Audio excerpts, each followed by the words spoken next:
کس عنوان سے یہ رقبہ بی بی کے حوالے کیا، تاکہ ہم یہ دیکھیں کہ حکومت نے جو واپس لے لیا اس کا جواز بنتا ہے یا نہیں بنتا۔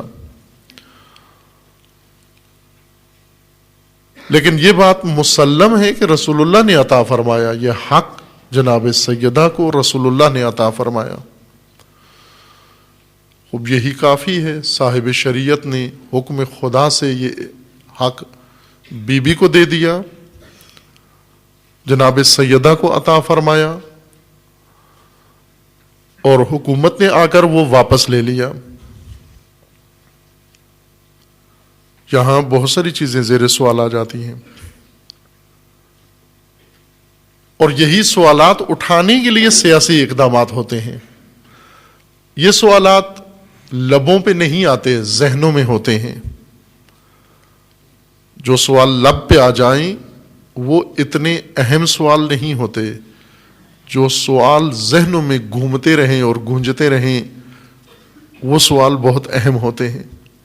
اصل لوگوں کی رائے وہ سوالات بناتے ہیں جو دلوں میں اٹھائے جاتے ہیں، جو ذہنوں میں پیدا کیے جاتے ہیں، لیکن کوئی وہ سوال لب پہ نہیں لاتا۔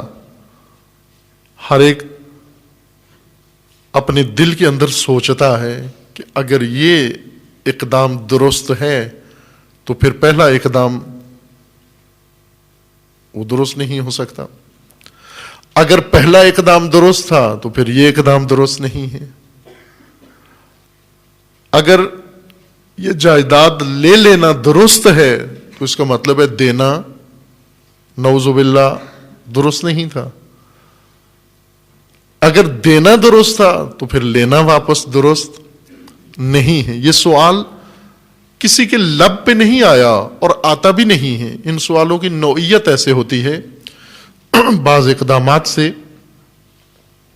ذہنوں میں سوال آتے ہیں، کوئی حادثہ ہو جاتا ہے اور سب کے ذہنوں میں ایک سوال آتا ہے کہ اس حادثے کا تعلق فلاں گروہ سے ہے، فلاں شخصیت سے ہے، فلاں محکمے سے ہے، لیکن کوئی یہ سوال لب پہ نہیں لاتا۔ آج کے اس ماڈرن دور میں، میڈیا کے دور میں، مہارت، جرنلزم کی مہارت یہ ہے کہ ذہنوں میں ایسے ہی سوالات، مطلوبہ سوالات اٹھائے جائیں، باقاعدہ سوال بنا کر نہیں پیش کیے جاتے۔ جیسے عموماً علمی سوال ہوتے ہیں، علمی سوالات سوال بنا کر پوچھے جاتے ہیں، لیکن سیاسی اجتماعی سوالات اٹھنے کا ماحول بنایا جاتا ہے، بس سوال خود اٹھ جاتا ہے، لب پہ نہیں آتا، اور یہ سوال ہی سوال اٹھانے والوں کی نیت کو پورا کر دیتا ہے کہ وہ یہ سوچیں کیوں ہوا، کیسے ہوا، کس نے کیا۔ اہل بیت کا جو مقام رسول اللہ نے بیان فرمایا تھا اور قرآن کریم میں جس کے لیے آیات موجود ہیں، وہ مقام ہر ایک کے لیے خطر تھا۔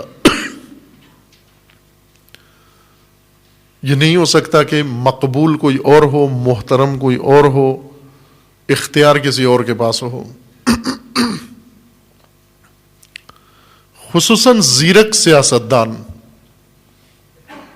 چالاک سیاستدان،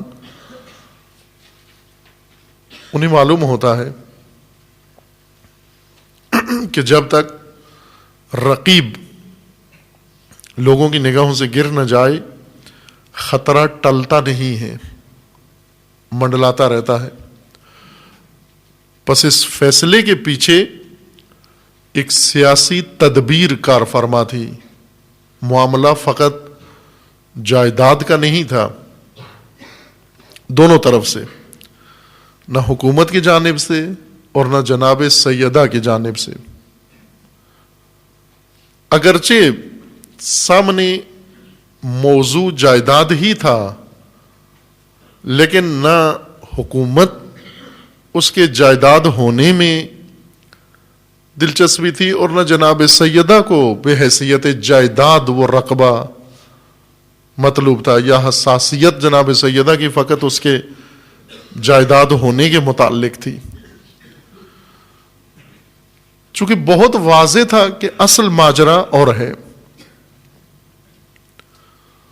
اس لیے جناب سیدہ نے اس فرصت کو غنیمت جانا، جیسے ایک ضابطہ ہے، قانون ہے جو بعض بزرگان دین نے زیادہ بیان کیا ہے، جیسے امام راحل امام خمینی رضوان اللہ تعالی علیہ و رہبر معظم اس نقطے کو بارہا بیان فرما چکے ہیں کہ جب دشمن کی جانب سے، مخالفین کی جانب سے آپ کے لیے مصیبتیں گڑھی جاتی ہیں، ان مصیبتوں کو فرصتوں میں بدل دو۔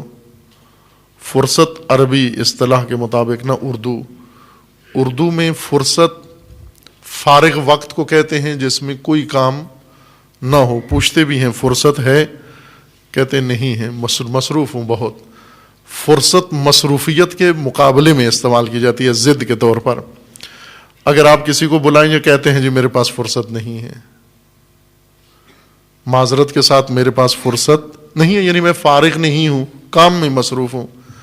یہ اردو فرصت ہے، عربی میں فرصت اس معنی میں نہیں ہے۔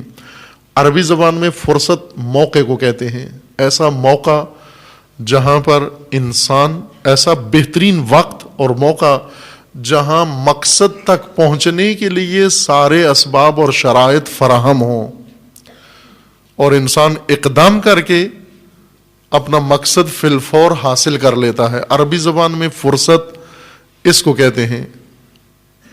روایات میں بھی ہے کہ فرصتوں کو غنیمت سمجھو۔ احمقوں کی ایک علامت یہ ذکر کی گئی ہے کہ اگر دیکھنا یہ چاہتے ہو کہ اہل حکمت کون ہے اور اہل حماقت کون ہے، جو فرصتیں ضائع کرتے ہیں وہ حماقت والے ہیں۔ احمق کی ایک صفت یہ ہے کہ فرصتیں ضائع کرتا ہے، یعنی مواقع، ایسے موقع جن میں مقصد حاصل ہونا بہت آسان ہے۔ فرصت کہتے ہیں جب زمین زرخیز ہو، زمین میں نمی موجود ہو، فصل کاشت کرنے کا موقع ہو، بیج بھی موجود ہو، ساری دنیا کاشت کر رہی ہو اور یہ شخص کسان صاحب زمین سویا ہوا ہو اور موقع ضائع کر دے، اس وقت جاگے جب فصل کاشت کرنے کا وقت گزر چکا ہے، اس نے فرصت گنوا دی، وقت ضائع کر دیا۔ فرصت شناسی پر ایک مفصل گفتگو ہے نہج البلاغہ کے حکمت علی کے عنوان سے، وہاں مراجعہ کیا جا سکتا ہے۔ بی بی نے فرصت جانی، مصیبت کو فرصت میں بدل دیا، مشکل کو فرصت میں بدل دیا، تدبیر کے مقابلے میں تدبیر استعمال کی، سیاست کے مقابلے میں سیاست ہوئی۔ ایک فرمان جاری ہوا امیر المومنین کے فرمان کے مطابق۔ امیر المومنین فرماتے ہیں کہ آسمان کے سائے تلے ہمارے پاس اس زمین کے اوپر درآمد کا یہی ایک ذریعہ تھا۔ آسمان کے سائے تلے درآمد کا ایک ذریعہ تھا، یہ معافی ایدینا، ہمارے ہاتھ میں یہی ایک چیز تھی۔ اب میں اس کا ترجمہ درآمد کر رہا ہوں، یعنی ہمارے ہاتھ میں یہی ایک چیز، ٹکڑا زمین تھی بس، اس کے علاوہ اہل بیت کے پاس کوئی اور ملکیتی زمین اس وقت نہیں تھی۔ گھر تھا اور یہ فدق، لیکن باقی لوگوں کے پاس بہت کچھ تھا۔ مدینہ میں بہت کچھ تھا، مکہ میں بہت کچھ تھا، اور مفتوحہ علاقوں میں بہت کچھ تھا۔ کچھ رسول اللہ نے انہیں دیا ہوا تھا، کچھ خود سے انہوں نے لے لیا۔ باہر کیف انصار کے پاس بہت کچھ تھا، انہوں نے مہاجرین کے ساتھ تقسیم کیا، اموال، جائیداد، مکانات، جو کچھ ان کے پاس تھا۔ امیر المومنین فرماتے ہیں کہ اس آسمان کے سائے تلے ہمارے ہاتھ میں یہی تھا جو حکومت نے لے لیا۔ امیر المومنین کو جب حکومت ملی، بیت المال سارا جس جس کے پاس تھا وہ لوٹا دیا، لیکن فدق نہیں لوٹایا. یہ آرڈیننس امیر المومنین نے جاری نہیں کیا. فدق دلچسپ موضوع ہے تاریخ کے اندر، ہر معصوم نے اس کو بیان کیا ہے، اور سب سے عالی مضمون کے ساتھ حضرت امام موسیٰ کاظم علیہ الصلاۃ والسلام نے بیان کیا فدق کو.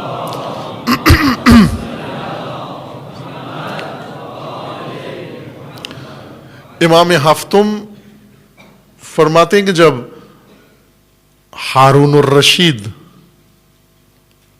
اپنی سخاوت دکھا رہا تھا اور اس نے اعلان کیا کہ بنو امیہ نے جو کچھ لوٹا ہے، جس کا بھی امت کا مال سامان جائیداد، وہ آئے سرکاری دفاتر میں آ کر نام لکھوائے، ہم اس کی لوٹی ہوئی جائیداد، مال، دولت، پیسہ سب کچھ واپس کریں گے. سب لوگ آئے، جیسے عموماً حکومتیں اعلان کرتی ہیں سیلاب میں جس کا نقصان ہوا آ جائے. اب سیلاب جنگ میں آتا ہے اور نقصان والے لاہور سے وہاں جاتے ہیں اپنا نام لکھوانے کے لیے کہ ہمارا بھی بہت کچھ لوٹ گیا ہے، ڈوب گیا ہے. وہ ویسے ہوتا ہے، جب صلہ عام ہوتا ہے تو اس میں شاید سیلاب زدگان کو فرصت نہیں ہوتی، کے پاس تو گاڑی نہیں ہوتی کہ وہ پہنچے سرکاری دفتر میں، بیچارے پانی میں پھنسے ہوتے ہیں. لیکن لاہور شیخو پورہ والے آسانی سے پہنچ جاتے ہیں، وہاں جا کر نام لکھوا لیتے ہیں، جی ہمارا بہت کچھ جنگ میں ڈوب گیا. کہاں ڈوب گیا؟ کہتے ہیں یہ جہاں پانی کھڑا ہوا یہ سب ہمارا تھا. ہوا ہے ایسے، بعض سیلاب زدگان کی مدد کے لیے لوگ گئے تو وہ روڈ پر ہی بستی آباد تھی، جو ٹرک پہنچا انہوں نے وہیں پہ پکڑ کے ان لوڈ کروا لیا. تو وہ پتہ چلا کہ وہ یہاں سے گئے ہوئے تھے لوگ. سیلاب زدگان تو روڈ کے کنارے نہیں ہوتے، وہ تو کھیتوں میں، گاؤں میں، دیہی آبادی میں ہوتے ہیں. سڑکوں کے کنارے تو سیلاب زدگان نہیں ہوتے، وہ اپنے اپنے علاقوں میں ہوتے ہیں، وہاں سامان پہنچنا بہت مشکل ہے. لیکن انہیں پتہ ہوتا ہے کہ ٹرکوں کے راستے کہاں سے جاتے ہیں، وہاں جا کر باہر کے ہارون نے یہ اعلان کیا کہ جس کا جو بنو امیہ نے لوٹا ہے وہ آئے، تاکہ یہ بتائے کہ بنو امیہ نے لوٹا ہے اور بنو عباس واپس کر رہے ہیں. سب کو لکھ رہا تھا، دے رہا تھا. اس اعلان کے بعد امام علیہ السلام نے مشاہدہ فرمایا اور کہا ہارون کو کہ سب کو لوٹا ہوا حق دے رہے ہو، ہمارا حق نہیں دیتے. تو ہارون نے کہا کہ آپ کی مراد فدق ہے؟ امام نے فرمایا ہاں میری مراد فدق ہے. تو ہارون نے کہا کہ آپ اس کی حدود بتائیے، میں ابھی فرمان جاری کرتا ہوں کہ آپ کو واپس کر دیا جائے. امام ہفتم نے حدود بتائیں فدق کی، اور وہ حدود تمام مملکت تھی جس پر ہارون کی حکومت تھی. فرمایا کہ یہ ہماری فدق ہے، یہ ہمیں لوٹا دو. ہارون سمجھ گیا، کہنے لگا اگر یہ آپ کو لوٹا دوں تو میرے لیے کچھ نہیں بچتا. اب اس لیے کہا کہ یہ فدق اور فدق کا مدعی یہ اگر زندہ رہے، آزاد رہے، یہ تو پوری مملکت مجھ سے لے لے گا. امیر المومنین نے اپنے عہد خلافت میں فدق کے متعلق کوئی نوٹیفیکیشن جاری نہیں کیا. لے سکتے تھے کہ یہ تو ہمارا ہے، لیا گیا تھا، سابقہ حکومت نے لے لیا، اب یہ ہماری جائیداد تھی، یہ واپس ہمیں ملنی چاہیے. اور بعض عہد میں دی بھی گئی، کچھ عہد میں اہل بیت کے نام آج بھی بعض سادات مدعی ہیں کہ ہمیں واپس کیا جائے. سادات کو وہ تو ویسے پوری زمین کو اپنی جائیداد سمجھتے ہیں، جہاں بھی کوئی خالی جگہ مل جائے سادات اپنا علم گاڑ لیتے ہیں وہاں پر. بعض حکومتوں نے ایک ٹیکٹیک کے طور پر یہ کام کیا، لوٹایا واپس. لیکن جناب سیدہ نے اس مسئلے کی عظمت کو دیکھا کہ کیا کرنا چاہ رہے ہیں، اہل بیت کے ساتھ کیا رویہ اختیار ہونا جا رہا ہے، تدبیر کیا سوچی جا رہی ہے، تدبیر کے مقابلے میں تدبیر. بی بی نے اقدام کیا اور اس اقدام کا ایک حصہ خطبہ ہے، اس اقدام کا ایک حصہ دعوت ہے، اس اقدام کا ایک حصہ گفتگو ہے مختلف لوگوں کے ساتھ، ایک ایک شخص کے ساتھ. اس اقدام کا ایک حصہ خواتین انصار کے ساتھ گفتگو ہے، اس اقدام کا ایک حصہ قبر نبی پہ جا کر عزاداری ہے، اسی اقدام کا ایک حصہ تھا. یہ سب تدبیر تھی سیدہ کی، اور اسی اقدام و تدبیر کا ایک حصہ وصیت ہے اپنے کفن و دفن کے بارے میں جناب سیدہ کی. یہ سب اس تدبیر کا حصہ ہے. اس وقت ہمارے مد نظر خطبہ ہے کہ اس پوری تدبیر میں ایک اہم اقدام و مرحلہ خطبہ ہے. اس خطبہ نورانی میں عرض کیا کہ پہلے حمد و ثناء پروردگار بیان فرمائی، دوسرے حصہ میں سلام و صلاۃ و درود رسول اللہ کی ذات پر، اور تیسرا حصہ مخاطبین کے لیے ہے. حضرت متوجہ ہوئی حاضرین مسجد کی طرف اور انہیں خطاب کیا، انتم عباد اللہ، اے بندگان خدا تم کون ہو. پہلے انہیں بتایا تم کون ہو، انہیں آگاہ کیا تم کون ہو. انتم عباد اللہ نصب امرہ و نہیہ، اے بندگان خدا تم مقصود ہو، مخاطب امر خدا و مخاطبین نہی خدا ہو. بندگان خدا، تم بندگان خدا ہو. انتم عباد اللہ نصب امرہ و نہیہ و حملۃ دینہ و وحیہ. اے بندگان خدا تم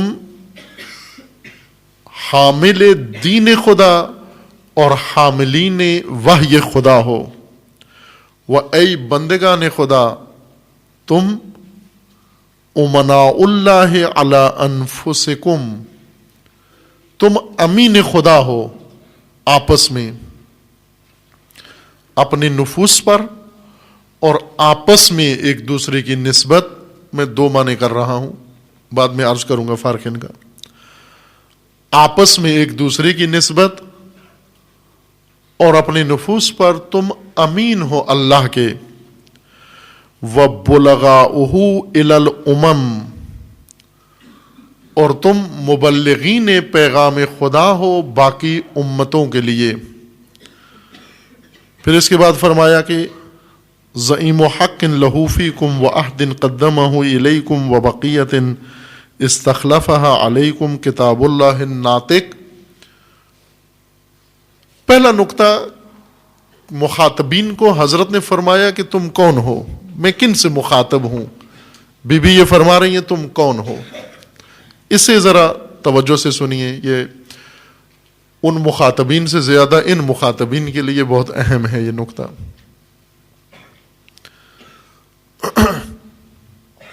ایک طالب علمی چونکہ مدرسے میں جامعہ میں یہ گفتگو مجالس ہوتی ہیں، جامعہ کا خیال رکھنا پڑتا ہے، عموماً عوام کا خیال رکھنا پڑتا ہے مجلس میں کہ ایسی باتیں کی جائیں جو عوام کو پسند آئیں. لیکن یہاں پر خوب مجبوری یہ ہے کہ علمی مرکز میں جامعہ میں ایک مہد علم میں گفتگو کرتے ہوئے اس کا بھی خیال رکھنا پڑتا ہے. طالب علموں کی اصطلاح میں علماء جو طالب علموں کو تعلیم دیتے ہیں اس میں یہ مانوس ہیں، طالب علم مانوس ہیں اس بات سے. دیگر عزیزان بھی خوب الحمدللہ آدھے طالب علم وہ بھی بن چکے ہیں یہ مجالس سن سن کے.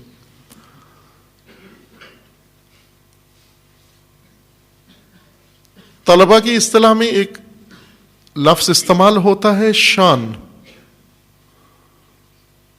شان اردو میں عام استعمال ہوتا ہے، سب استعمال کرتے ہیں. آپ لوگ بھی اپنی بول چال میں بہت استعمال کرتے ہیں، یہ میری شان کے خلاف ہے، یہ تیری شان کے خلاف ہے.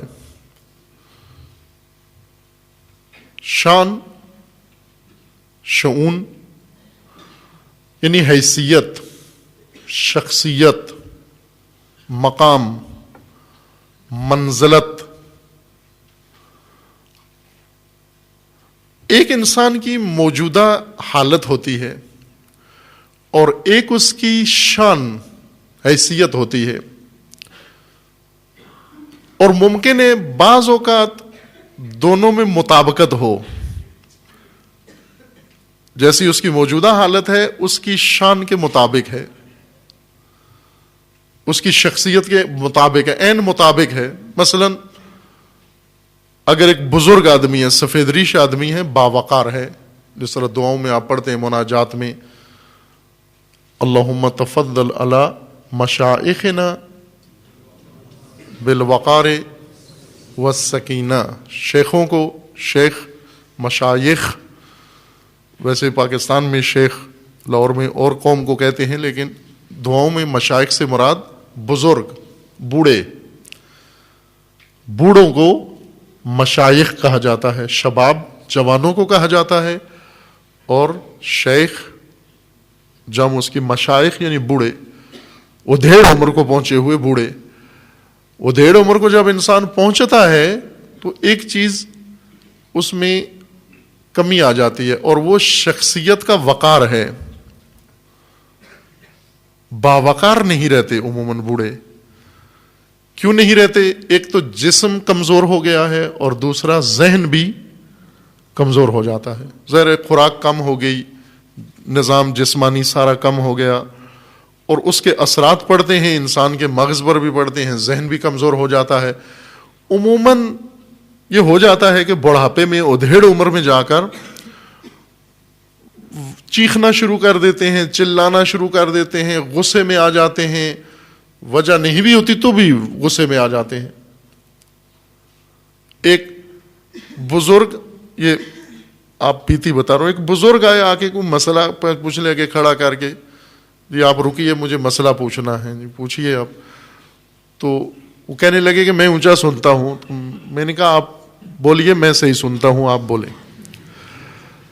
لیکن وہ چونکہ خود اونچا سنتے ہیں اس لیے اونچا بولنے لگے۔ میں نے کہا ٹھیک ہے آپ فرمائیے۔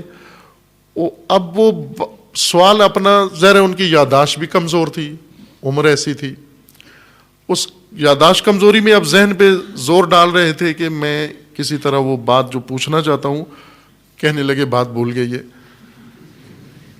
تو میں نے کہا ٹھیک ہے آپ، پھر یاد آ گئی انہیں۔ ان کے فرزند قریب کھڑے ہوئے تھے، انہوں نے کوشش کی ان کو یاد دلانے کے لیے کہ فلاں بات تو نہیں پوچھنا چاہتے آپ۔ بس وہ بیٹے کا یہ کہنا تھا، بزرگ آپے سے باہر ہو گئے۔ پھر ان کو کنٹرول کرنا بہت مشکل ہو گیا اس بات پر کہ آپ بولے کیوں بیچ میں، جب میں پوچھ رہا ہوں تو آپ بیچ میں بولے کیوں۔ باہر کے یہ کیفیت ہوتی ہے، عموماً ہر گھر کے اندر بزرگ موجود ہیں جب وہ ادھیڑ عمر کو پہنچتے ہیں، اسی لیے ان کی خیال رکھنے کی ضرورت ہے۔ اولاد کو، جوانوں کو کہا گیا ہے کہ آپ اس عمر میں جب والدین میں سے کوئی ایک یا دونوں بڑھاپے کو پہنچیں، اس وقت انہیں آپ کی توجہ کی زیادہ ضرورت ہے۔ میں اکثر جوانوں سے یہ کہتا ہوں کہ ان بوڑھے ماں باپ کو ڈاکٹروں کے، نرسوں کے، آیا کے حوالے ملازموں کے نہ کریں، اور ان کو میڈیسن کی ضرورت نہیں ہے، توجہ کی ضرورت ہے۔ ڈاکٹروں کے پاس ان کے لیے کوئی علاج نہیں ہے، چونکہ بڑھاپے کا کسی میڈیسن نے، میڈیکل نے آج کل علاج آج تک ذکر نہیں کیا۔ بڑھاپا بڑھاپا ہے، اس کا علاج اولاد ہے۔ اولاد جو خوشرو، خندگو اور مطیع، وہ غلط بات بھی کریں کہ ٹھیک ہے آپ صحیح فرما رہے ہیں، ایسے ہی کرنا ہے، ان کا مزاج ایسے بن جاتا ہے۔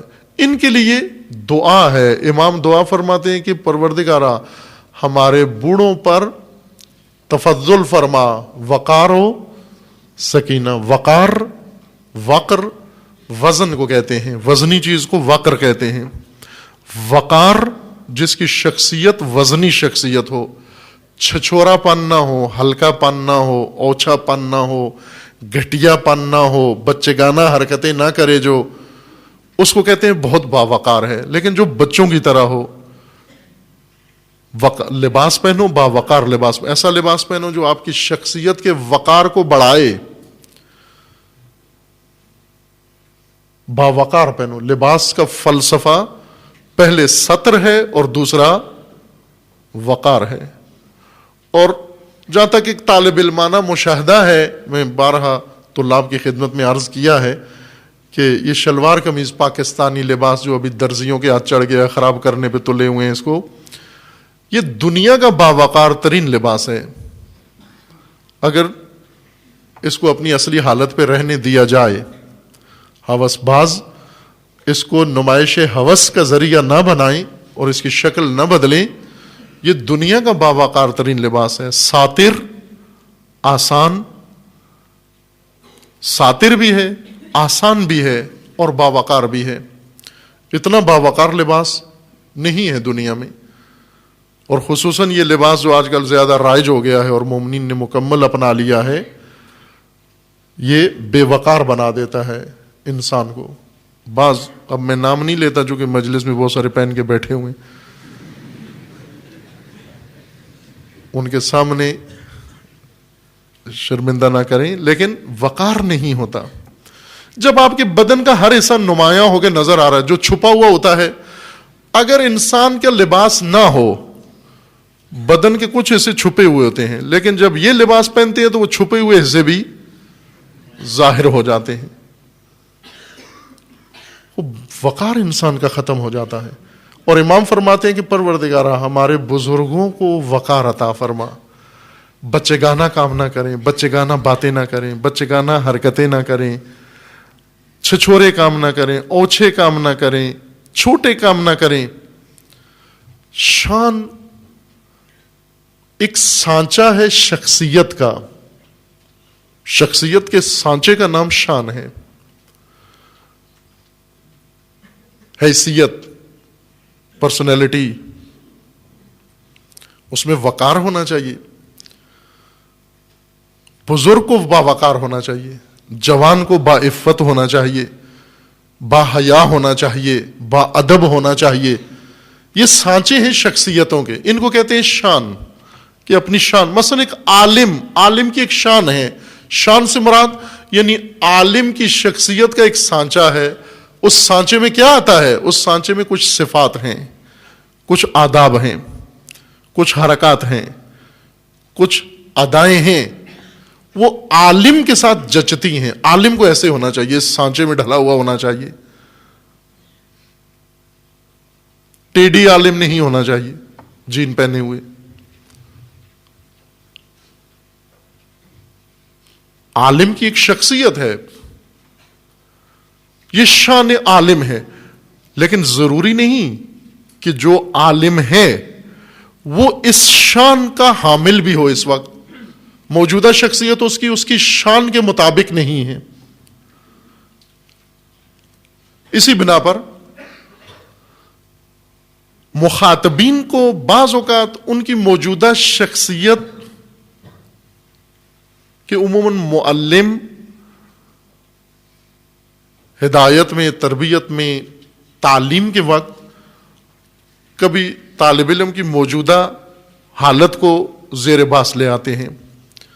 سست ہے تو، نکما ہے تو، محنت نہیں کرتا تو، یہ باتیں جب کرتے ہیں یعنی اس وقت تیری شخصیت میں یہ چیزیں موجود ہیں.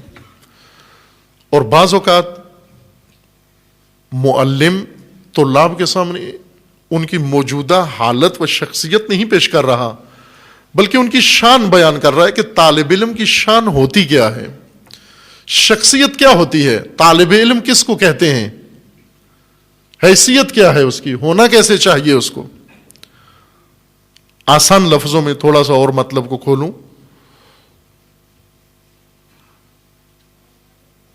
آپ جاتے ہیں مارکیٹ میں کوئی بھی چیز لینے کے لیے، منڈی میں جاتے ہیں فروٹ لینے کے لیے، سبزی لینے کے لیے، وہاں پر ہر چیز مرجھائی ہوئی باسی ملتی ہے آپ کو، اور دکاندار زور دیتا ہے کہ یہ خرید لیں، یہ ابھی آئی ہے. آپ کہتے ہیں نہیں، یہ مولی ایسے تو نہیں ہونی چاہیے جیسے یہ ہے، جھریاں پڑی ہوئی، ایسے تو نہیں ہونی چاہیے، فروٹ ایسے تو نہیں ہونا چاہیے، سبزی ایسے تو نہیں ہونی چاہیے.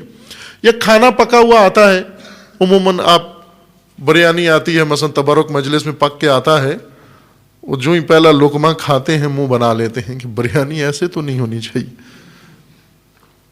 کیونکہ بعض باورچی کوشش کرتے ہیں، بریانی بنانے کی نیت بریانی کی ہوتی ہے، لیکن ضروری نہیں کہ وہ بنے بھی، چونکہ دیگ باورچی کی نیت کے تابع نہیں ہوتی، وہ ان مسالوں کے اور ان حالات کے تابع ہوتی ہے جو اس کے اندر ہو رہے ہوتے ہیں. کوشش کرتا ہے کچھ بنانے کی، بنتا کچھ اور ہے. کئی جگہ پر ایسے مواقع آئے ہیں، میں وہ باورچی لا کے اس نے کچھ چیز سامنے رکھی تو میں اسے پوچھ لیتا ہوں کہ کیا بنانا چاہ رہے تھے آپ؟ وہ کہتے ہیں جی یہ چیز لایا ہوں. میں نے کہا یہ تو ٹھیک ہے لائے ہو، لیکن بنانا کیا چاہ رہے تھے آپ؟ ہر کھانے کی ایک شان ہے، ایک شخصیت ہے کھانے کی. جتنی ڈشیں ہیں، جتنے انواع و اقسام کے کھانے ہیں، ہر کھانے کی ایک شان ہے کہ یہ کھانا ایسے ہونا چاہیے، لیکن جو بنا ہے وہ اس شان کا مالک نہیں ہے. نہ اس میں وہ ذائقہ ہے، نہ اس میں وہ طعم ہے، نہ اس میں وہ مہک ہے، نہ اس میں وہ خوشبو ہے، نہ اس میں وہ خصوصیات ہیں، نہ اس میں وہ خوبیاں ہیں. نام رکھ دینے سے وہ اس شان کا مالک یا اس شان کے مطابق نہیں بنتا. جب بھی مخاطبین کے سامنے شان بیان کی جائے، اگرچہ خبری جملوں میں بیان کی جائے کہ آپ ایسے ہو، ان کی شانیت بیان ہو رہی ہے، یعنی آپ کو ایسے ہونا چاہیے. مقام یہ تھا آپ کا، شخصیت جو آپ کے لیے سانچہ بنایا گیا تھا وہ یہ ہونا چاہیے تھا تمہیں. اس سے یہ سند نہیں ملتی کہ تم ایسے ہو. کبھی موجودہ حالت بیان ہو رہی ہے، کبھی وہ شان بیان کی جاتی ہے. ایسے ہونا چاہیے تھا، لیکن ضروری نہیں کہ ابھی ایسے ہی ہو. یہ مومن ایک شان مومن ہے، اور ایک یہ مومن جو مثلا سامنے ہے یا اس وقت موجود ہے، یہ جو موجود ہے ضروری نہیں کہ مطابقت رکھتا ہو شان مومنیت کے ساتھ. ممکن ہے شان مومن سے اس کا دور کا بھی کوئی تعلق نہ ہو. مخصوصاً یہ بایولوجی مومن، بایولوجیکل مومن وہ ہیں جو کسی مومن کے گھر پیدا ہوئے ہیں، بس ایمان سے اتنا ہی تعلق ہے ان کا کہ مومن کے گھر میں ان کی ولادت ہوئی ہے. اس کے بعد نہ یہ ایمان کے قریب گئے ہیں، نہ ایمان ان کے قریب آیا ہے. اور جب بھی پوچھو کون ہے، کہتے ہیں اپنے مومنین میں سے ہیں.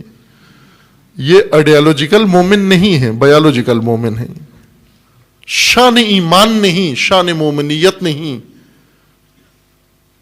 ہر شخصیت کے متناسب اس کی ایک شان ہے، اور اس شخصیت کے مطابق، اس شان کے مطابق اگر کسی نے اپنی شخصیت بنا لی، یہ حقیقتاً مصداق ہے مومن کہلانے کا. لیکن اگر نہ بنا سکا اور اس کو پھر بھی اسی عنوان سے خطاب کیا گیا، یہ خطاب اس کی موجودہ حالت کو نہیں ہے، اس کی شان کے مد نظر ہے کہ تجھے یہ ہونا چاہیے تھا، تجھے ایسے ہونا چاہیے تھا. جناب سیدہ اب جن لوگوں سے مخاطب ہیں کون ہیں؟ انصار ہیں، مہاجرین ہیں، صحابہ ہیں، مجاہدین ہیں. معمولی لوگ نہیں ہیں. یہ وہ لوگ ہیں جنہوں نے دین کے لیے قربانیاں دی ہیں، جنہوں نے رسول اللہ کا ساتھ دیا ہے، رسول اللہ کے ساتھ وفا کی ہے، جن کی شان میں خود رسول اللہ نے بہت کچھ فرمایا، جن کی شان میں قرآن نے بہت کچھ فرمایا. صحابہ رسول اللہ مختلف مواقع پر جو شہید ہو گئے، جو بچ گئے، ان کی شان میں قرآن نے بہت کچھ فرمایا. انصار میں سے، مہاجرین میں سے، اور ان کی عظیم خدمات اور ان کا حق ہے، ان کی قدردانی ہونی چاہیے. ان میں سے موجود ہیں مسجد میں سے یہ طبقہ، صحابی رسول اللہ ہیں، سبقت ایمانی رکھتے ہیں، بعض مکہ سے مہاجرین کا عنوان بھی رکھتے ہیں، بعض انصار کا اعزاز رکھتے ہیں. اور سب سے بڑا اعزاز یہ ہے کہ یہ صحابی ہیں، رسول اللہ کے ساتھی ہیں. صحابی، ساتھی. ساتھی اس کو نہیں کہتے جس نے کبھی الگ سلیکٹ کر لیو، کسی مجلس میں مل گیا ہو، وہ ساتھی نہیں ہوتا.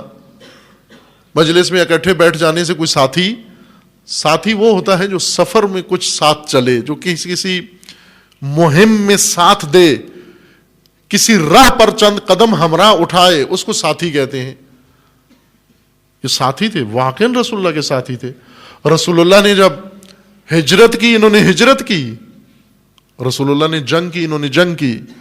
رسول اللہ نے صلح کی، انہوں نے صلح کی.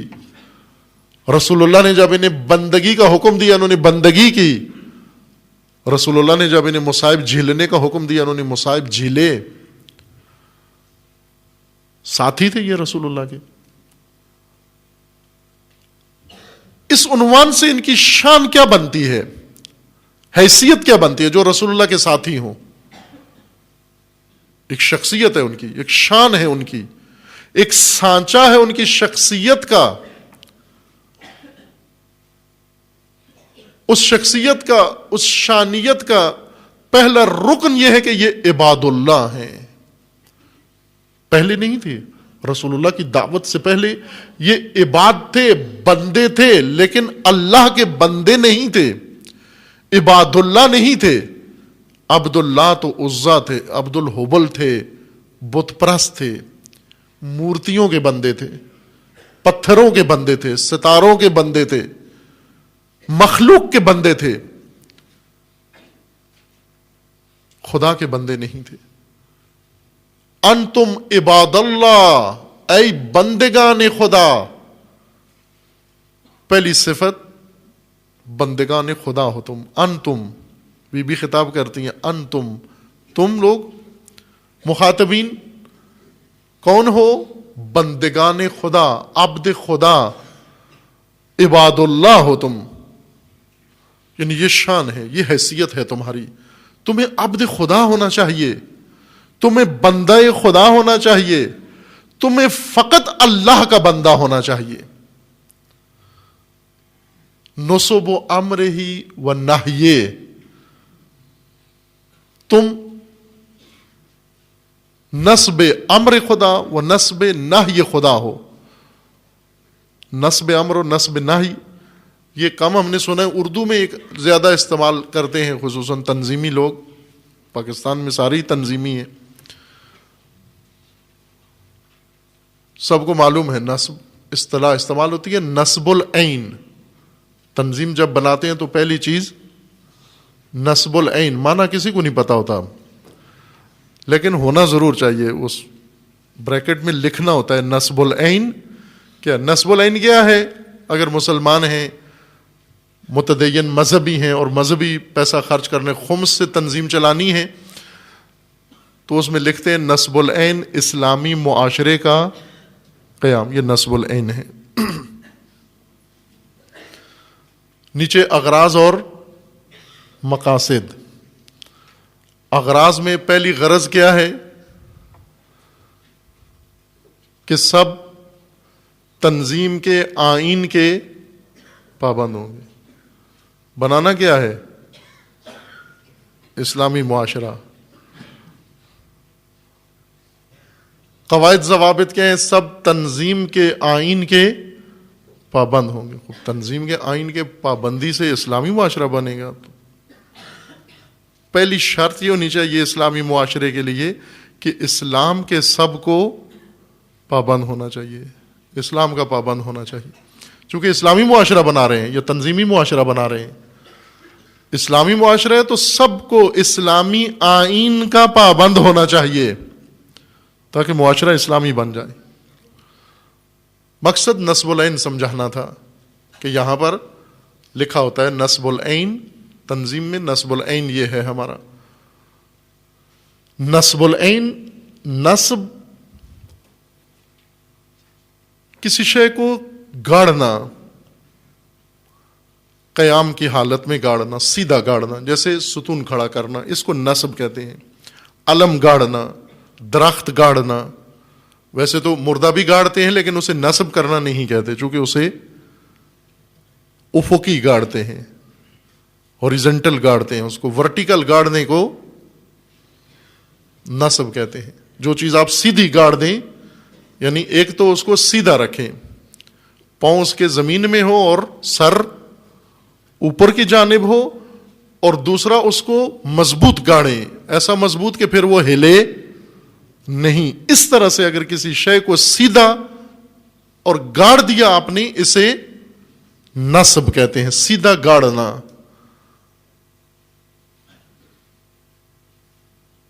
نصب کرنا، اور استعمال بھی کرتے ہیں علم نصب کرنا، جھنڈا نصب کرنا، یا اور بہت ساری چیزیں، جیسے کھمبا نصب کرنا ہے یا ستون نصب کرنا ہے.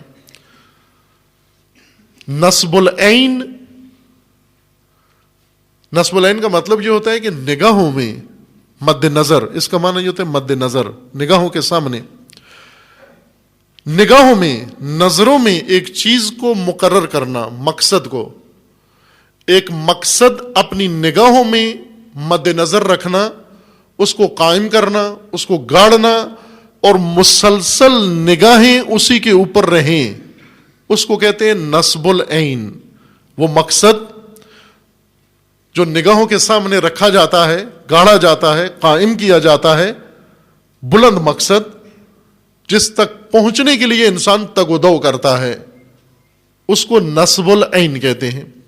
نصب امر و نصب نہی، یعنی اے لوگو تم مخاطبین امر و نہی خدا ہو. اللہ نے امر صادر کیا، خدا کے سامنے تم تھے، تمہارے لیے صادر کیا. یہ امر ہوا میں نہیں روانہ کیا، کچھ سامنے مخاطب تھا، امر کیا تو مامور بھی تھا. اس مامور کو سامنے رکھ کر، علماء کے ہاں یہ بڑی خوبصورت بات ہے، احکام خداوند تبارک و تعالیٰ نے جو مقرر فرمائے ہیں، جن لوگوں کے زمانے میں احکام بنے ہیں وہ لوگ آج نہیں ہیں، اور جن کو آج احکام پہ عمل کرنا پڑ رہا ہے یہ اس وقت موجود نہیں تھے. خوب اب یہاں علماء بحث کرتے ہیں کہ یہ موجودہ لوگ یا آنے والی نسلیں جو شریعت کے اعلان کے وقت، شریعت کے بنانے کے وقت جو مومنین موجود نہیں تھے، ان کے لیے کیسے احکام بنائے گئے ہیں، انہیں کیسے مخاطب قرار دیا گیا ہے. چونکہ جب تک وہ مد نظر نہ ہو حکم بنایا نہیں جا سکتا، مکلف نہیں ہوتا انسان. اس کو مد نظر رکھا جائے کہ اس کے لیے بھی یہ ہے یہ حکم. اگر صرف انہی لوگوں کے لیے ہوتا جو عہد رسول اللہ میں تھے، نماز ان پر واجب ہوتی، آج سارے راحت. روزہ ان کے لیے واجب ہوتا، ہم تو تھے نہیں، ہمارے لیے اس وقت کیسے احکام بنا دیے گئے. کافی دلچسپ بات ہے. جو طلاب ہیں انہیں تو پڑھنی ہے مجبوراً یہ بات، جو طلاب نہیں ہے وہ بھی رغبت سے پڑھیں. یہ بات بہت خوبصورت ہے، اچھی بات ہے. کچھ ابتدائیات پڑھ کے آپ اس میں رغبت رکھیں. خوبصورت چیزیں ہیں. علم، ہر علم خوبصورت ہے، خصوصاً علوم دین. دور نہ رہیں علوم دین سے، پرہیز نہ کریں، اتنے باتقوا نہ بنیں کہ علم دین کے قریب نہ آئیں. آپ رغبت پیدا کریں، رغبت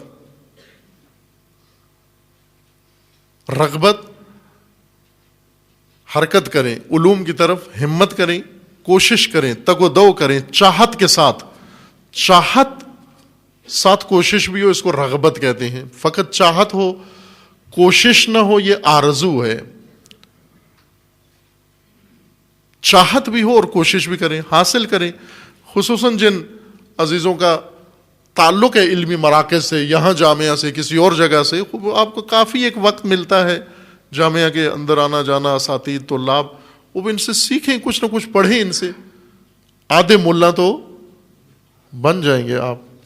اگرچہ کہتے ہیں نیم ملا خطرہ ایمان، نہ، آپ آدھے حکیم بنیں گے انشاءاللہ، تاکہ باقی آدھا حصہ بھی تکمیل کر کے پورے ملا بن جائیں انشاءاللہ. رغبت پیدا کریں ان علوم کے اندر. اگر سمجھنا چاہتے ہیں، دین کو لطف اندوز ہونا چاہتے ہیں دین کے حسن سے، دین کی خوبصورتی سے، جمالیات دین سے اگر لطف اندوز ہونا چاہتے ہیں، ان علوم کے اندر جھانکیں، دیکھیں.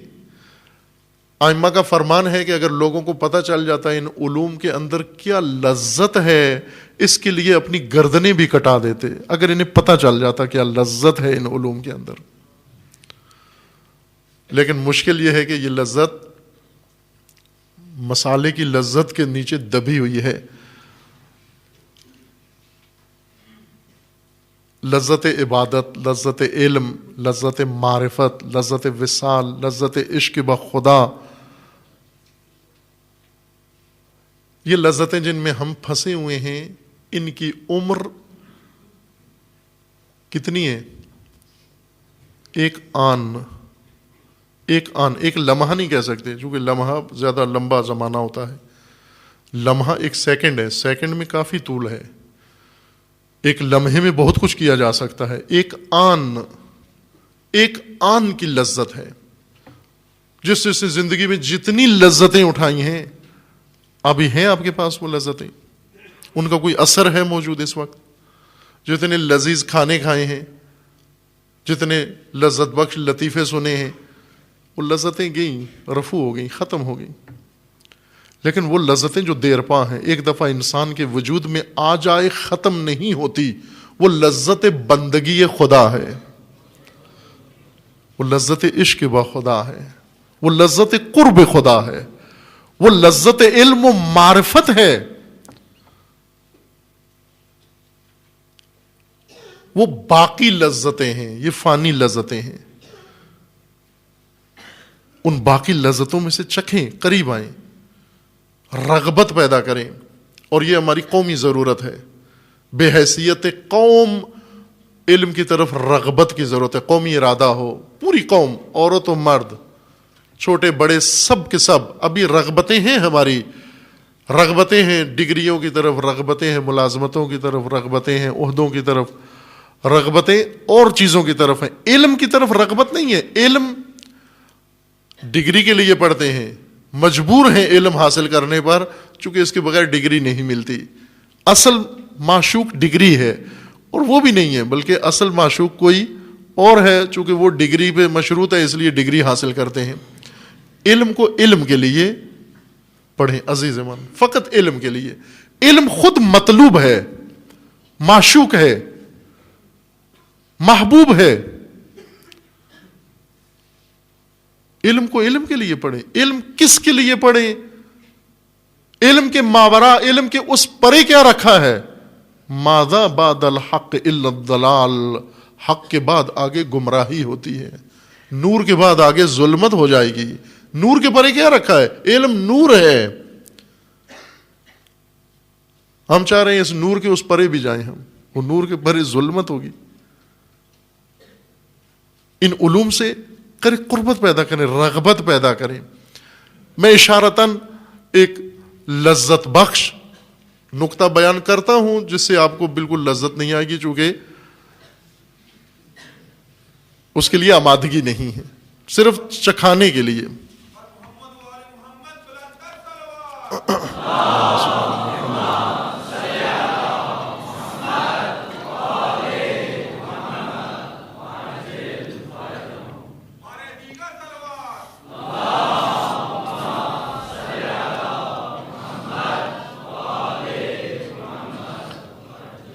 اگر یہ حالت ہوتی، یہ رغبت ہوتی، یقین جان لیں یہ خطبہ فدقیہ یا خطبہ فاطمیہ انسان کو وجد میں لے آتا ہے. اگر وہ لذت اٹھانے کی حص ہمارے اندر ہوتی، نہج البلاغہ کا ایک خطبہ پڑھ کے عمر بھر جھومتے رہتے ہیں آپ. اس قدر لذت ہے ان خطبات کے اندر. وہ جمالیات دین جو دین شناسی کا حصہ نہیں ہے، جو کورس بناتے ہیں دین پڑھنے کے لیے، اس میں جمالیات دین نہیں ہے شامل. اس کو چھوڑ دیا گیا ہے، اس کے بغیر دین پڑھتے ہیں. خشک دین پڑھتے بھی ہیں، پڑھاتے بھی ہیں. لہذا پڑھنے والے کو بھی لذت نہیں آتی، وہ بھی تھک جاتا ہے پڑھا کے. پڑھانے والے کو بھی لذت نہیں آتی، پڑھنے والے کو بھی لذت نہیں آتی. ایک دفعہ مجھے یاد ہے پاکستان سے وہاں قم میں جب مقیم تھے تو وہاں پاکستان سے کوئی گئے زائرین، آم لے گئے. اس وقت ایران میں آم شناختہ شدہ چیز نہیں تھی، چونکہ وہاں ہوتا نہیں ہے اور اس کی درآمد پر پابندی تھی. جنگ کا زمانہ تھا اور یہ لگژری فروٹ وہاں پر اب تو عام ہو گئے ہیں لیکن اس وقت نہیں تھے. کیلا نہیں ہے وہاں، آم نہیں ہے، اس طرح کے بہت ساری بعض سرزمینوں پر نہیں. آپ کی سرزمین بہت پرنعمت ہے اللہ کے لطف و کرم سے، اور جن کی ہمیں قدردانی نہیں ہے. آم لے کے گئے کوئی زائرین، چند دانے انہوں نے دیے جی کہ یہ ہم ساتھ لائے ہیں تو آپ بھی یاد زندہ کر لیں. مالک مکان، جس مکان میں کرائے کے مکان میں تھے ہم، وہ مالک مکان بھی آئے ہوئے تھے کرایہ لینے کے لیے. تو ہم نے سمجھا کہ بہتر ہے کہ اس کو کرایہ بھی دیتے ہیں، ساتھ آم بھی چکھاتے ہیں، اس کو شاید کرائے میں کچھ چھوٹ دے دے. آم بھی اتفاقاً اچھے تھے، اچھی نسل کے آم جو ہوتے ہیں ملتے ہیں. اور وہ آم ہم نے اس کو کاٹ کے دیا. پہلے تو وہ پوچھتا رہا یہ ہے کیا ہے، بتایا اس کو آم ہے، وہ امبے کہتے ہیں اس کو، امبے ہے یہ. تو بڑا تعجب ہوا، اچھا امبے ایسے ہوتا ہے ویسے ہوتا ہے. آخر کار انہوں نے کہا کہ اس کو میں لے جاتا ہوں، گھر میں جا کے کھاؤں گا.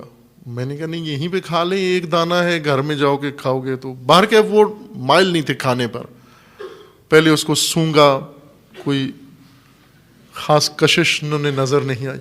باہر کے وہ اصرار پر ایک اس کی وہ کرچ انہوں نے کاٹی، کھلائی انہوں نے، تو آدھی انہوں نے بس زبان سے چکھی اور کہا کہ نہیں یہ مجھ سے نہیں کھایا جائے گا. آم آپ دیکھیں ایک پاکستانی یا ہندوستانی یا شوگر کا مریض اگر اس کے سامنے آم رکھ دیں،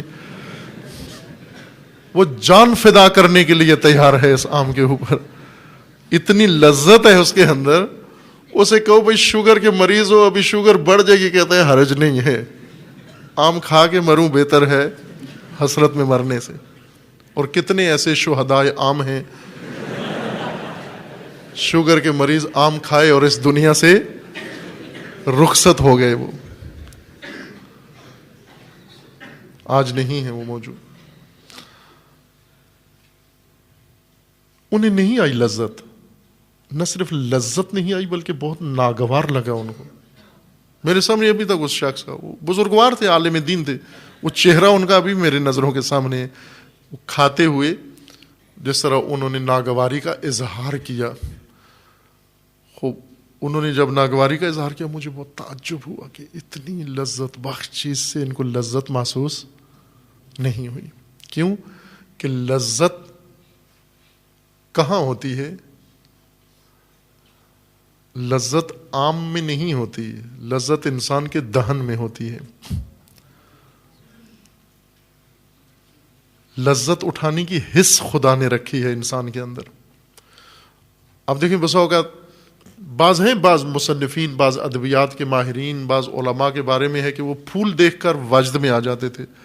مولا رومی کے بارے میں ہے کہ وہ لوہاروں کے بازار سے گزرے، لوہار جو لوہا کوٹتے ہیں، انہوں نے وہ لوہا کوٹنے والے بازاروں سے گزرے جس میں ہم کانوں میں انگلیاں دے لیتے ہیں کہ یہ کیا ناگوار آوازیں ہیں جو لوہا کوٹنے کے بازاروں میں.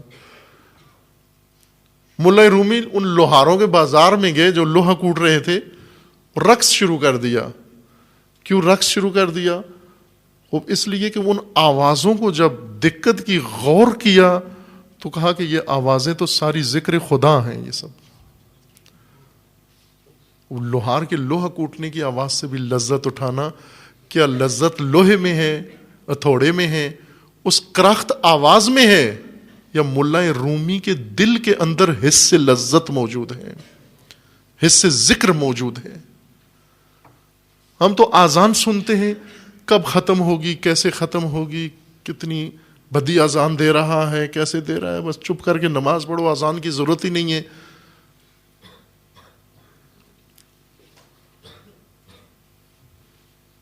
یا یہ بچوں کو جگانے کے لیے تلاوت نشر کرتے ہیں بسا اوقات. بعض شکایت کرتے ہیں کہ آواز بہت اونچی ہوتی ہے، یعنی اتنی آواز رکھو کہ ہم نیند سے بیدار نہ ہو۔ لذت اٹھائیں عزیز من، واقعاً کوشش کریں قرآن سے لذت اٹھائیں۔ یہ روایت آپ نے سنی ہو، یہ بیان کی ہوئی ہے کہ اللہ تعالیٰ کا فرمان ہے کہ خدا جس بندے سے ناراض ہو جائے اور سب سے بڑی سزا اس بندے کو دے، سب سے بڑی سزا جو ہر سزا سے بدترین سزا ہے، اس بندے کے دل سے لذت عبادت نکال لیتا ہے، لذت بندگی نکال لیتا ہے۔ پیسے نہیں چھینتا اس سے، پلاٹ نہیں لیتا اس سے، بلکہ اسے ان چیزوں کے حوالے کر دیتا ہے، اپنی لذت بندگی نکال لیتا ہے اور اسے نوٹوں کے حوالے کر دیتا ہے، اسے کھیتوں کے حوالے کر دیتا ہے، اسے بیلوں کے حوالے کر دیتا ہے، اسے مویشیوں کے حوالے کر دیتا ہے، اسے مارکیٹوں کے حوالے کر دیتا ہے، اسے گاہکوں کے حوالے کر دیتا ہے۔ یہ سب سے بری سزا ہے جو اللہ کی جانب سے کسی کو ملتی ہے کہ اپنے سے دور کر کے کسی اور کے سپرد کر دے۔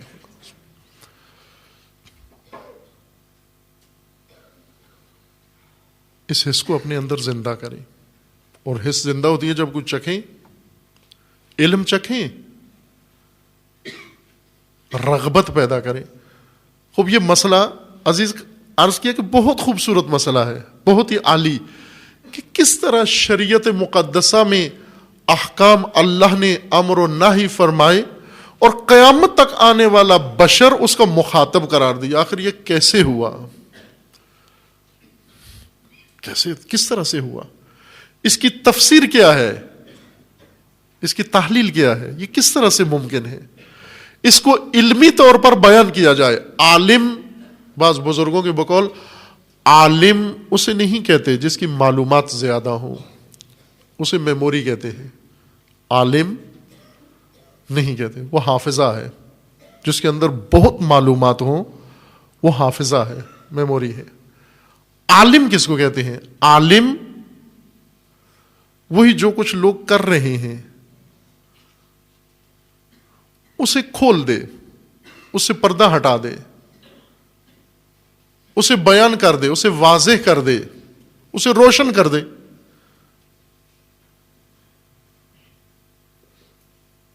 بعض علماء کے بارے میں ہے کہ انہوں نے کتابیں لکھی اور پڑھائیں شاگردوں کو، پھر شاگردوں کو کہا جاؤ دیکھو لوگ کیا کر رہے ہیں۔ بعض شاگردوں نے آگے بتایا کہ لوگ کاروبار کر رہے ہیں، کھا پی رہے ہیں، آ جا رہے ہیں۔ کہا بھی تمہیں علم سمجھ میں نہیں آیا، پھر دوبارہ ایک دورہ اسی کتاب کا اور پڑھایا انہیں، کہا اب دیکھو کیا کر رہے ہیں۔ کہا پھر جا کے دیکھا، کہا وہی اپنے معمول کے مطابق لگے ہوئے ہیں، کوئی کھیت میں ہے، کوئی کھلیان میں ہے، کوئی دکان میں ہے۔ پھر کہا بھی تو جس سمجھ میں نہیں آیا، پھر ایک دورہ اسی کتاب کا علم کا اور پڑھایا اور کہا کہ اب جاؤ دیکھو لوگ کیا کر رہے ہیں۔ کہا وہی جو 3 سال میں نے پڑھا ہے وہ بغیر پڑھے ہوئے کر رہے ہیں،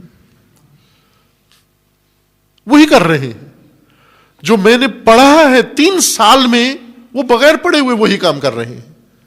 کہا اب سمجھ آئی ہے تجھے بات، اب علم کا ذائقہ چکھ لیا ہے تو نے۔ یہی جو کچھ لوگ کر رہے ہیں اسی کو تفسیر کرو۔ کس طرح سے ہوا؟ مخاطبین کس طرح سے خدا نے بنائے؟ اللہ نے کیسے احکام ہر فرد کی طرف متوجہ کر دیے جبکہ ابھی وہ فرد پیدا بھی نہیں ہوا؟ احکام پیدا ہو گئے، حکم پیدا ہو گیا، بندہ پیدا نہیں ہوا، لیکن ابھی سے یہ حکم اس کی طرف رخ کیے ہوئے ہے۔ اس حکم کا چہرہ اس کی طرف ہے کہ تو پیدا ہو، بالغ ہو، میں منتظر ہوں تیرا۔ جو ہی وہ پیدا ہوتا ہے، بالغ ہوتا ہے، فوراً حکم اس کے سر پہ آ جاتا ہے کہ میں تیرے لیے بھی بنایا گیا ہوں۔ وہ حیران ہوتا ہے کہ میں تو تھا نہیں، میں تو آج پیدا ہوں، صدیوں بعد پیدا ہوا ہوں، میرے کیسے شامل حال ہو گیا یہ حکم؟ اب علماء کی باری ہے، آئیں عالم اسی کو کہتے ہیں کہ بتائے، ابھی کھولے اس مطلب کو، راز کو، کیسے ہوا؟ علماء علوم کی مدد سے، ادبیات، علم ادب کی مدد سے اور علم منطق کی مدد سے اور علم اصول کی مدد سے، اور ان سارے علوم کے پیچھے ایک ماں ہے تمام علوم کی، اور وہ ہے علم فلسفہ۔ علم فلسفہ کی مدد سے اب عالم آتا ہے میدان میں یہ سمجھانے کے لیے کہ بھائی، جس طرح خداوند تبارک و تعالیٰ نے فرمایا، حضرت زکریا کو فرمایا کہ زکریا اس بڑھاپے میں، اس ادھیڑ عمر میں، اب آپ کو بشارت ہے بیٹے کی، اس کا نام بھی ہم نے رکھ دیا ہے، اس کا نام ہوگا یحییٰ، اور یہ نام ہم نے پہلے کسی کا نہیں رکھا۔ حضرت زکریا تعجب میں پڑ گئے، اس عمر میں، ادھیڑ عمر میں بچہ ہوگا، اور وہ بھی ایک ایسی عورت سے جو یائسہ ہو چکی ہے، اور جب جوان تھی تو بھی بانجھ تھی، عاقر تھی، ایک بانجھ عورت جو ادھیڑ عمر میں پہنچ چکی ہے، اور مرد بھی، اس سے اب بچہ پیدا ہوگا۔ خداوند نے فرمایا زکریا کیا بھول گئے ہو کہ ہم نے زکریا کیسے بنایا؟ بھول گئے ہو؟ اے زکریا تو کچھ بھی نہیں ہے، لم تک شیء، تو شے بھی نہیں تھا، لا شے تھا، لا شے کو زکریا بنا دیا۔ اب بوڑھے زکریا سے یحییٰ بنانا مشکل ہے اللہ کے لیے؟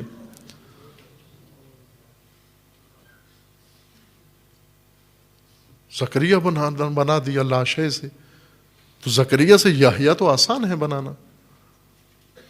حضرت مریم کی والدہ نے نظر کی کہ خدایا اولاد دے، راہ خدا میں، تیری راہ میں اس کو وقف کر دوں گی۔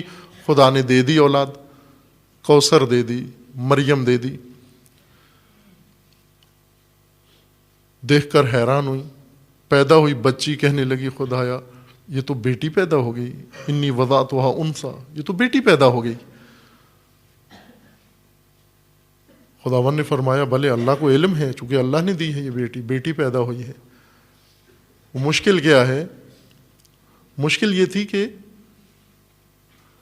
اسے وقف کیا تھا خدا کے لیے، اور اس وقت خدا کی راہ میں صرف مردوں کے لیے اہتمام تھا، جیسے پاکستان میں ہے، عورتوں کے لیے کوئی انتظام نہیں تھا۔ اب پریشانی یہ تھی مادر مریم کو کہ اس سے تو اللہ کے لیے مانگا تھا، اور اللہ سے مانگ کر پھر گھر میں رکھنا نہیں ہے، اسے تو اللہ کی راہ میں دینا ہے، لیکن ادھر انتظام نہیں ہے، اہتمام نہیں ہے، وہ صرف مردوں کے لیے ہے۔ خداوند تبارک و تعالیٰ نے فرمایا کہ بھلے اللہ کو معلوم ہے، اور یہ اللہ کے لیے مشکل نہیں ہے۔ کتنی آیات کے اندر خداوند تبارک و تعالیٰ نے فرمایا کہ یہ تو حین ہے، یہ تو آسان ہے اللہ کے لیے۔ تجھے شریعت کا مخاطب بنانا، اس حکم کو تیرے در تک پہنچانا، تو بہت آسان ہے یہ کام۔ کیسے آسان ہے؟ کس طرح سے بنایا جائے؟ اب بعض آتے ہیں یہاں پر خود ساختہ توجیحات کرتے ہیں کہ نصب امر خدا، لوگ کیسے جو ابھی پیدا بھی نہیں ہوئے نصب امر خدا کیسے بنے، نصب نہی خدا کیسے بنے؟ اس کے لیے توجیہ یہ پیش کرتے ہیں قرآن کی آیت پڑھ کر، اس میں تحریف کر کے، کہ اللہ تعالیٰ نے تمام انسانوں کی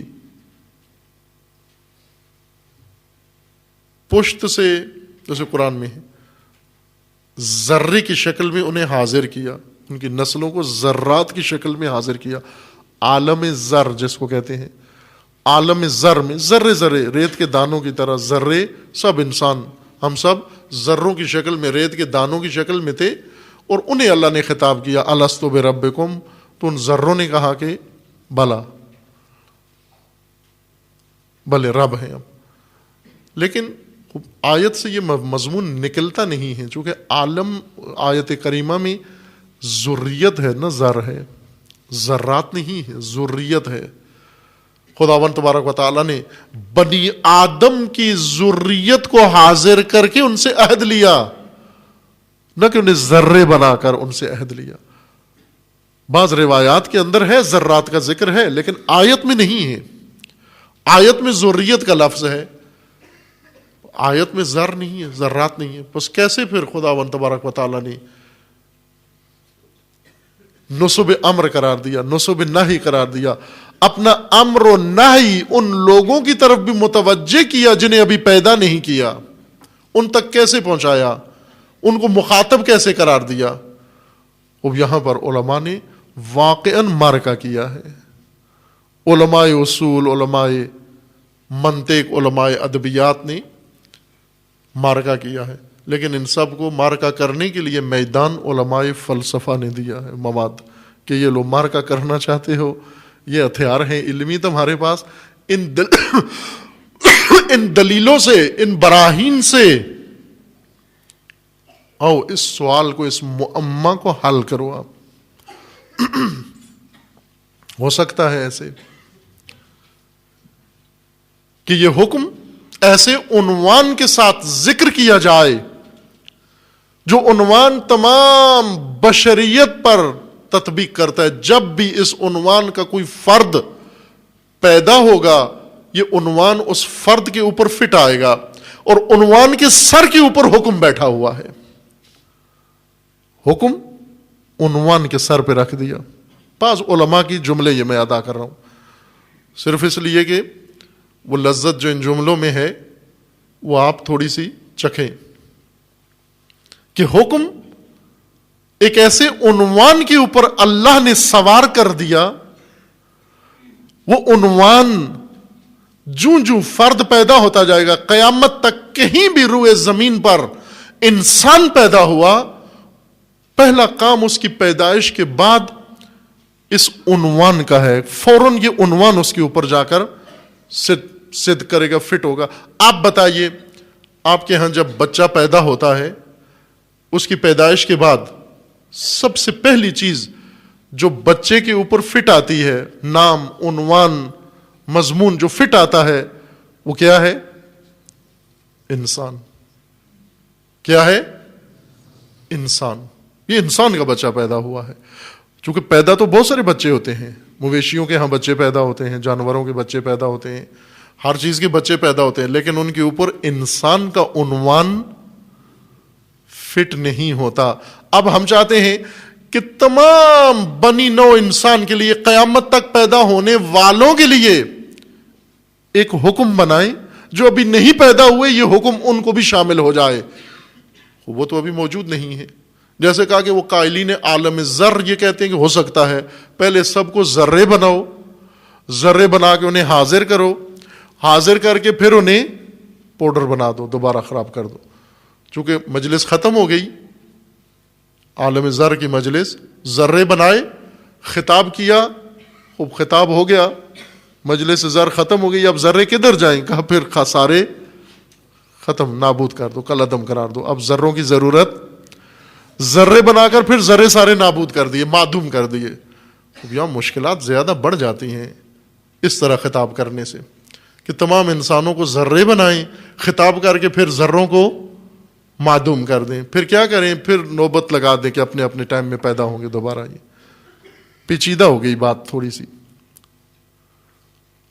الجھن پیدا ہو جاتی ہے، اس سے سیدھی نہیں رہی بات۔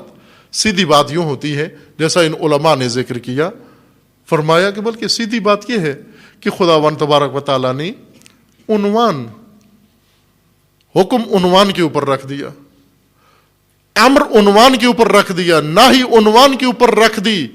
اس عنوان کا جو بھی فرد ہوگا یہ حکم اس کے لیے ہے، اس عنوان کا جو بھی فرزند ہوگا، جو مصداق ہوگا، یہ نہی اس کے لیے ہے، وہ جس زمانے میں پیدا ہو۔ یہ صرف اشارہ میں نے کیا ہے، یا علماء کرام تشریف فرما ہے، داستان لمبی ہے۔ جناب سیدہ ان کی شان بیان فرما رہی ہیں، انتم عباد اللہ، تم بندگان خدا ہو، تمہاری شان یہ ہے، تمہاری حیثیت یہ ہے، تمہارا مقام یہ ہے، تمہاری منزلت یہ ہے کہ بندگان خدا ہو۔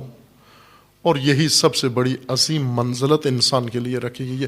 اس سے زیادہ مافوق اور اس سے زیادہ ماورا اللہ نے انسان کے لیے مقام نہیں بنایا، ماورائے بندگی۔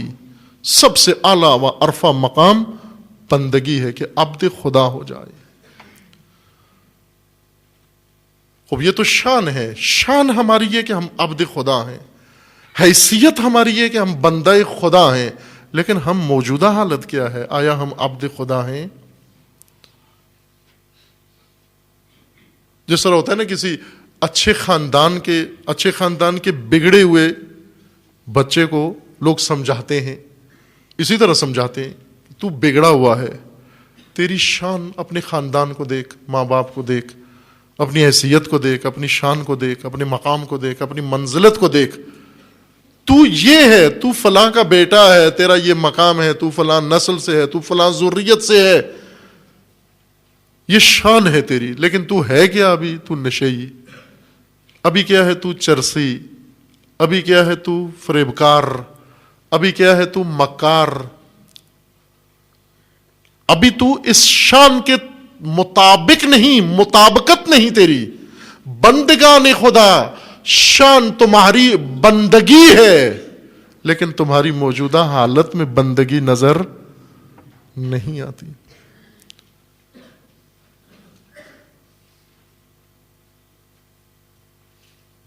اس کو شانی شخصیت کہتے ہیں، شانی مقام کہتے ہیں، جو ہونا چاہیے. ان طلاب کی خدمت میں نے بارہا یہ جملہ کہا ہے کہ طالب علم، اگر طالب علم، بہت عظیم مقام ہے، روایات ہیں، ایک گفتگو ہے طالب علم کے عنوان سے، عام مومنین بھی اس کو سماعت فرمائیں. مقام طالب علم روایات کے مطابق، اس میں روایات پڑھی ہیں معصومین علیہ السلام کی زبان مبارک سے. اس میں روایات کا مشترک مضمون یہ ہے کہ طالب علمی کا مقام نبوت سے ایک درجہ نیچے آئیں تو طالب علمی کا مقام شروع ہو جاتا ہے. اور محشر میں، بہشت میں، جنت میں بھی ایسا ہی ہوگا. سب سے اعلیٰ و ارفع مقام انبیاء کا ہے، معصومین کا ہے. ایک مقام وہاں سے نیچے آئیں تو نیچے طبقہ طالب علمی شروع ہو جاتا ہے. نہ جس کی شان فقط طالب علمی ہے لیکن مطابقت نہ ہو، اس کی موجودہ شخصیت اس شان کے مطابق نہ ہو. اگر طالب علم کو اپنی شان کا علم ہو جائے کہ میں کس شان کا مالک ہوں، میری شان کیا مقرر کی گئی ہے، میری منزلت کیا رکھی گئی ہے، یہ معصوم ہو جائے گا، یہ کسبی معصوم ہو جائے گا. ایک معصوم ہے جو اللہ نے بنایا ہے، ایک وہ ہے جس کو اپنی حیثیت کا علم ہو جائے، میں کون ہوں، میں کس سلسلے سے تعلق رکھتا ہوں. یہ نہیں کرے گا معصیت، یہ گناہ نہیں کرے گا جس کو اپنی شان کا علم ہو جائے. کب لغزش کھاتا ہے عالم سے، کب لغزش سرزد ہوتی ہے، جب اپنی شان کو بھول جاتا ہے. بندہ خدا کب لغزش کھاتا ہے؟ جب بندگی بھول جاتا ہے. جب بندگی بھول جاتا ہے استکباریت میں آ جاتا ہے. بندگی کے دائرے سے نکل جائے پھر ہر کام کر سکتا ہے. جس نے حد بندگی توڑ دی، عبودیت کی حد توڑ دی، وہ ہر کام کر سکتا ہے. وہ فاطمہ زہرا کو رلا سکتا ہے، اس کے لیے مشکل کام نہیں ہے. جو بندگی کی حد توڑ دے، جو ربقہ بندگی سے آزاد ہو جائے. اور سب سے بڑا ظالم وہی ہے جس نے حد بندگی توڑ دی. چونکہ عزیز من، ہم سمجھتے ہیں سب سے بڑا ظالم وہ ہے جس نے کسی کو قتل کر دیا. قتل کرنا ظلم ہے. جس نے کسی بہت بڑی شخصیت کو قتل کر دیا، نعوذ باللہ کسی نبی کو قتل کر دیا، اولاد نبی کو قتل کر دیا، یہ بہت بڑا ظالم ہے. لیکن وہ اس ظلم تک ایک بڑا ظلم کر کے پہنچا ہے. یہ بڑا ظلم نہیں ہے. سب سے بڑا ظلم یہ ہے کہ اس نے بندگی خدا کی حد کو توڑ دیا ہے. خدا کی بندگی کی حد توڑ دی ہے اس نے.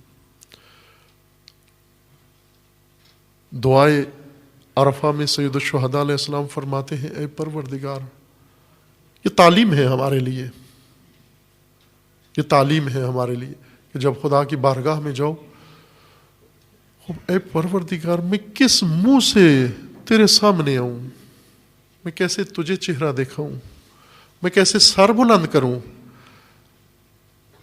میں کون ہوں؟ انا الذی تجاوز تو میں وہی ہوں جس نے حد بندگی توڑی ہے،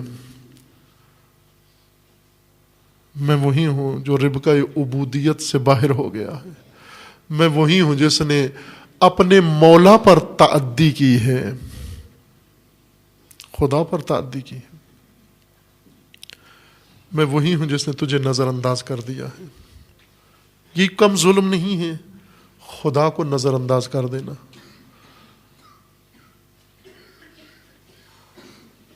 جب انسان لغزش کرتا ہے اللہ کو چھوڑ دیتا ہے، نظر انداز کر دیتا ہے۔ سیدہ آج جن لوگوں کو مخاطب ہیں اور انہیں یاد دلا رہی ہیں کہ تم تو بندگان خدا تھے، تمہارا مقام تو عبودیت ہے، تمہارا مقام بندگی ہے۔ یہ سیدہ کے لیے پہلے مصائب نہیں تھے، یہ وہ مخدرہ ہے جس نے خانہ مصائب میں جنم لیا ہے، خانہ مصائب میں پلی بڑی ہے۔ جناب سیدہ کی جب ولادت ہوئی مکہ معظمہ میں، رسول اللہ پر مصائب کے اوج کا زمانہ تھا۔ شیرخارگی میں ظلم و ستم رسول اللہ پہ جاری تھا، لیکن بچپن میں جب وہ عمر آتی ہے جب بچے کو سوجھ بوجھ ہو جاتی ہے، بی بی نے عجیب ماحول دیکھا۔ بعض روایات میں ہے 3 سال کی عمر میں بی بی ہر شب اپنے بابا کو گھر استقبال کرتی جب رسول اللہ لہو میں لہان ہوتے، سر سے خون ٹپک رہا ہوتا، پاؤں سے خون ٹپک رہا ہوتا، لباس خون آلود ہو گیا ہوتا، کبھی سر اقدس رسول اللہ پر کانٹے پڑے ہوتے۔ حضرت خدیجہ کا وطیرہ یہ تھا کہ رسول اللہ جب بھی باہر سے تشریف لاتے پذیرائی بعد میں کرتی، پہلے مرہم کرتے تھی رسول اللہ کے جسم اطہر کو۔ لیکن جب جناب سیدہ 3 سال کی ہو گئی، بابا کی تیمارداری شروع کی۔ رسول اللہ گھر تشریف لاتے، در کے پیچھے منتظر رہتی، انتظار میں رہتی ابھی بابا زخمی حالت میں آئیں گے، میں بابا کے زخم صاف کروں۔ یہ روایت ہم نے سنی ہوئی ہے کہ رسول اللہ نے جناب سیدہ کو فرمایا، فاطمہ انت ام ابیہا، تو اپنے باپ کی ماں ہے۔ یہ کس موقع پہ فرمایا؟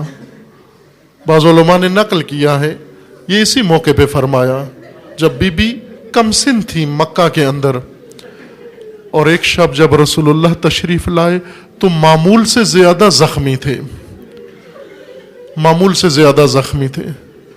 رسول اللہ کے نالین مبارک خون سے بھرے ہوئے تھے، زخم تھا، بدن کے ہر حصے پہ زخم تھے، سنگباری کیا کرتے تھے، کانٹے پھینکا کرتے تھے، تکلیف دیتے رسول اللہ کو۔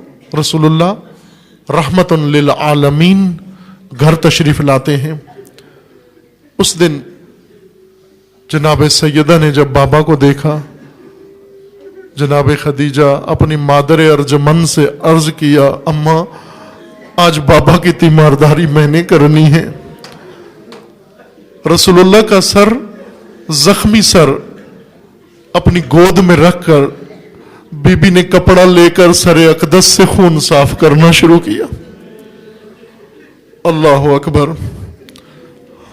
عزیزان، ہم تصور نہیں کر سکتے رسول اللہ کس قدر عظمت فاطمہ کی بیان کرتے۔ فاطمہ کتنی باعظمت شخصیت تھی، کمسنی کا عالم ہے۔ رسول اللہ زخمی ہیں، آغوش میں سر رکھ کر بی بی بابا کے چہرے سے خون صاف کرتی ہیں، پیشانی سے خون صاف کرتی ہیں، زلفوں سے خون صاف کرتی ہیں، اور ساتھ ہی بچی ہے، روتی بھی ہیں، لیکن سسک کے نہیں روتی، ضبط کر کے روتی ہیں۔ ضبط کے رونے میں آواز نہیں نکلتی۔ رسول اللہ نے محسوس کیا کہ رسول اللہ کے چہرے انور پر فاطمہ زہرا کے گرم آنسو گرنا شروع ہوئے۔ رسول اللہ نے آنکھیں کھولی، اپنی لخت جگر کی آنکھوں میں آنسو دیکھے۔ رسول اللہ کے دل میں ایک احساس پیدا ہوا کہ میری بیٹی جس طرح آج بابا کی بالین پہ آنسو بہا رہی ہے، میری بیٹی ایسے بیٹیاں نہیں ہوتی، بیٹیاں لپٹ کے روتی ہیں، مائیں ضبط کر کے روتی ہیں۔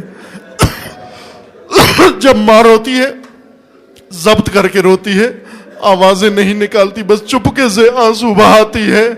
رسول اللہ نے جب یہ آنسو اپنے چہرے پہ محسوس کیے، آنکھیں کھول کے جب بی بی کو روتے ہوئے دیکھا، فرمایا فاطمہ انت ام ابیہا، میری بیٹی تو میری بیٹی ہے لیکن ماں کی طرح اپنے باپ پہ رو رہی ہے، ماں کی طرح اپنے باپ کی تیمارداری کر رہی ہے۔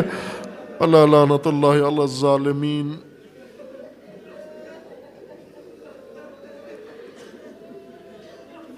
فَسَيَعْلَمُ الَّذِينَ ظَلَمُوا أَيَّ مُنْقَلَبٍ يَنْقَلِبُونَ۔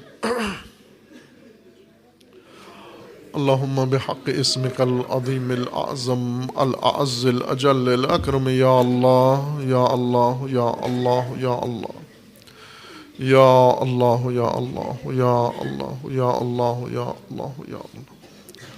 خدا بندہ بحق اسماء حسنہ خود، بحق رسول اللہ، بحق فاطمہ الزہرا، بحق سر مستودع، پروردگارہ ہمارے اس قلیل سے ذکر کو اپنی بارگاہ میں قبول فرما، تمام مومنین کے اس اخلاص و خلوص کو شرف قبولیت عطا فرما، جو مومنین اس دنیا سے رحلت کر گئے جوار رحمت میں مقام نصیب فرما، جو مریض علیل ہیں انہیں شفاء کاملہ نصیب فرما، جو کسی مشکل و مصیبت میں گرفتار ہیں بحق زہرا، پروردگارہ سب مصیبت زدگان کے مصائب کو بحق زہرا برطرف فرما، سب کی مشکلات کو برطرف فرما، جو بیمار ہیں اسپتالوں میں ہیں ملتمس دعا ہیں پروردگارہ انہیں شفاء کاملہ نصیب فرما، حاضرین مجلس کے پروردگارہ گھروں میں جو بیمار ہیں انہیں جلد از جلد شفاء کاملہ نصیب فرما۔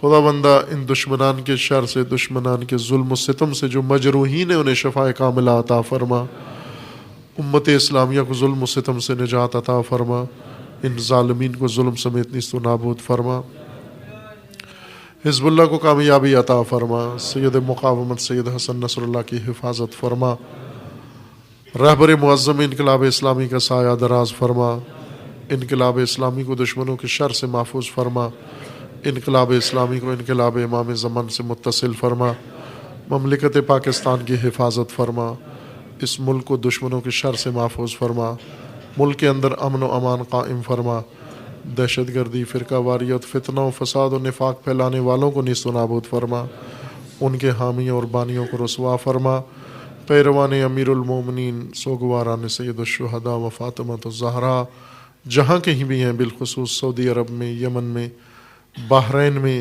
شام میں، لبنان میں، عراق میں، نائجیریا میں، افغانستان میں، دیگر ممالک میں، کشمیر میں، ہندوستان میں و بالاخص پاکستان میں، سب کے عزت و بال و جان و ناموس کی حفاظت فرما۔ پروردگارہ اپنے ولی حق ولی اللہ العظم اجل اللہ تعالی فرج و شریف کا جلد از جلد ظہور فرما، ہمیں حضرت کے اعوان و انصار میں سے ہونے کی توفیق عطا فرما، تمام مرحومین کے لیے، مومنین و مومنات کے لیے، بالخصوص شہداء کے لیے و بالاخص امام شہداء حضرت امام خمینی رضوان اللہ تعالی علیہ کے لیے سورہ فاتحہ۔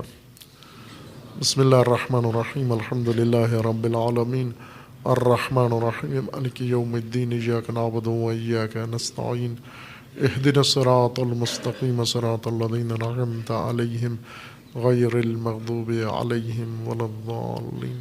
اللہم تقبل منا انک انت السمیع العلیم برحمتک یا ارحم الراحمین۔